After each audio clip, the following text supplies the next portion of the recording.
इसी तरह मैं एहराम बांधने का तरीका आपको अभी बताऊंगा, या पहले बता देता हूं कि नीचे एक चादर बांधना है, ऊपर एक चादर ओढ़ना है। लेकिन कैसे बांधना है नीचे की चादर, इसका कोई तरीका हदीस पाक में तालीम नहीं फरमाया गया, हम पे छोड़ दिया गया। अगर आप चाहें तो जैसे लुंगी बांधते हैं वैसे बांध लें, या जो तरीका उलमा ने बताया है मैं आपको बताता हूं, आप उसको बगौर देखें, फिर आप उसको घर पे जाकर प्रैक्टिस कर सकते हैं। एक बार दो शरीफ पढ़ लें। एहराम का जो कपड़ा है, जो एहराम का कपड़ा है, कोशिश करें कि वो आपकी सेहत के मुताबिक हो।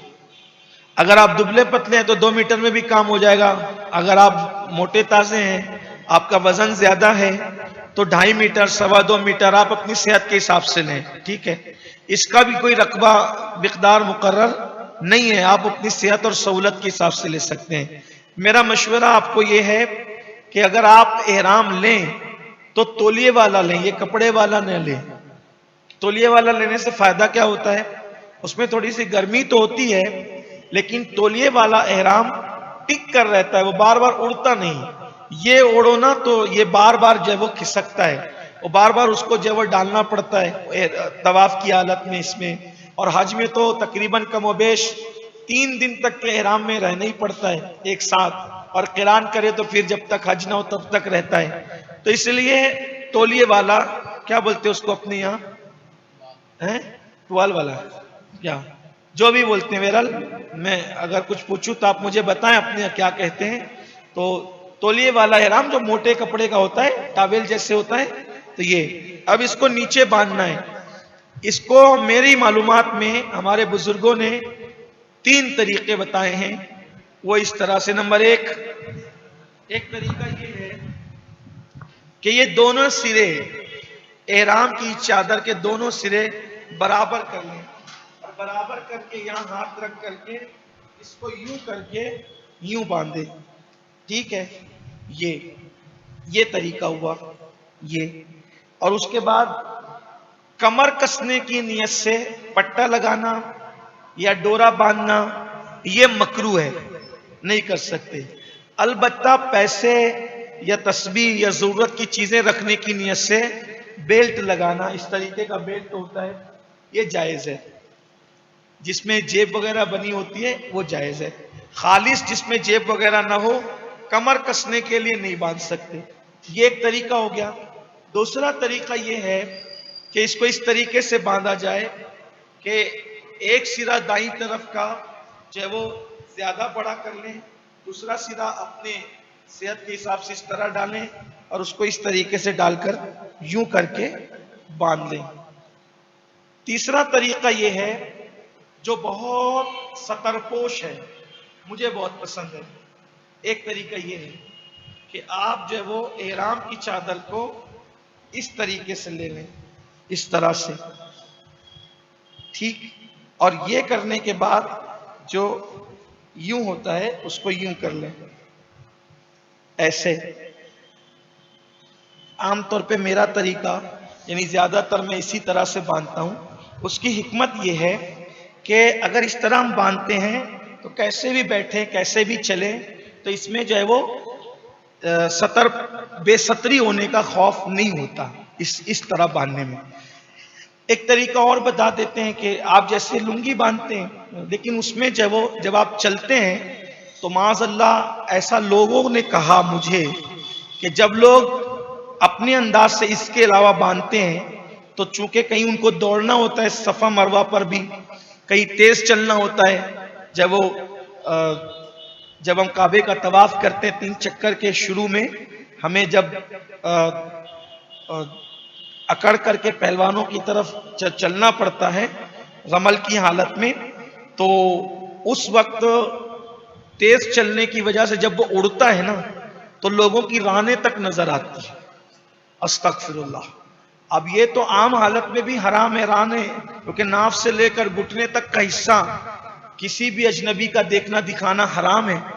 और हरम के अंदर अगर कोई नंगा हो, इसी तरह जब एहराम बांधे, थोड़ी सी इसकी एक एहराम बांधे तो इस तरीके से आप बांधे कि ये नाफ के ऊपर होना चाहिए।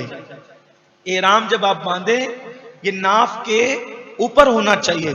कुछ लोगों का पेट बड़ा होता है तो वो क्या करते हैं, वो नाफ के नीचे ही बांधते हैं।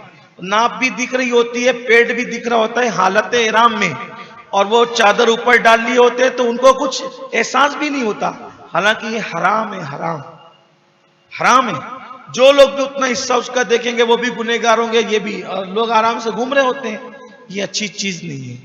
तो नाफ के ऊपर बांधा करें, क्योंकि नाफ से लेके घुटने तक का हिस्सा अहनाफ के नजदीक सतर औरत है, जिसका देखना और दिखाना हराम है। इस तरह बांधे, फिर बेल्ट लगा लें। ये अब बेल्ट आपने लगा लिया, आप देखें कैसे भी बैठेंगे, कैसे ही बैठेंगे, ऐसे देखिए, तो ये कैसे भी चलेंगे तो आपकी टांगे नहीं दिखेगी। उसके बाद आप इसको यूं बांध सकते हैं बेल्ट को। बेल्ट आप ले लें, ये जेब जिसकी आपको काम में आएगी पैसे रखने के लिए और तस्बीह वगैरह रखने के लिए, ठीक है। और ऊपर की चादर इस तरीके से ओढ़ लें।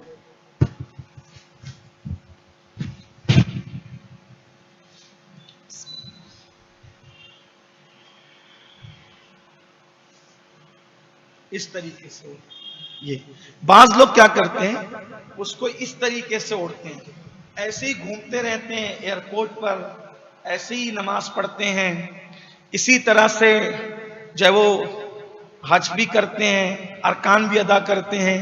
हालांकि इस तरह से अगर आप एहराम रखकर नमाज पढ़ेंगे तो आपकी नमाज होगी ही नहीं, नमाज ही नहीं होगी। तो इसलिए ये जो कंधा खुला रखने का हुक्म है वो सिर्फ तवाफ में है, और वो भी तवाफ में, उस तवाफ में है जिस तवाफ के बाद आपको सफा मरवा की सही करना है बस, वो भी सिर्फ हालत तवाफ में खोलना है। उसके अलावा हमेशा आपको कंधा ढक करके रखना है। बात समझ में आ गई? इस तरीके से अब आपने चादर बांध ली, जब वो दोनों चादरें बांध ली, आप हैं कहां, एयरपोर्ट पर। अब आप नफिल नमाज पढ़ लें एहराम की नियत से। जब भी एहराम की नियत करना हो नफिल नमाज पढ़ लें। नफिल नमाज जब पढ़ें तो लोग ऐसे खुले सर पढ़ते हैं, हालांकि आपको सर पे चादर डाल लेना चाहिए और चादर डाल करके 2 रकात नफिल नमाज पढ़ें। और जब नफिल नमाज पढ़े तो हो सके तो पहली में कुल या अय्युहल काफिरून और दूसरी में कुल हुवल्लाह शरीफ पढ़ लें, ठीक। लेकिन अब मैं आपको मशवरा यहां देना चाहता हूं कि आप नमाज तो पढ़ लेंगे, नफिल नमाज, अगर मकरूह वक्त नहीं है तो आप नमाज पढ़ लेंगे, लेकिन नमाज पढ़ने के बाद आप अभी एहराम की नियत नहीं करेंगे। अब यहां आगे बढ़ने से पहले मेरी माओं और बहनों पर भी थोड़ी सी गुफ्तगू कर लें। मर्दों का एहराम तो ये 2 चादरें होती है, अपने सिले हुए कपड़े उसको उतार देना होता है। लेकिन औरतों का जो एहराम होता है तो उनका कोई मखसूस एहराम, हाथ दर्द कर रहे हैं, मैं ले ले, ठीक, जज़ाकल्लाह। औरतों का जो एहराम है वो उनके सिले हुए कपड़े ही है। अच्छा, सिले हुए कपड़ों में भी अगर वो रंगीन कपड़े भी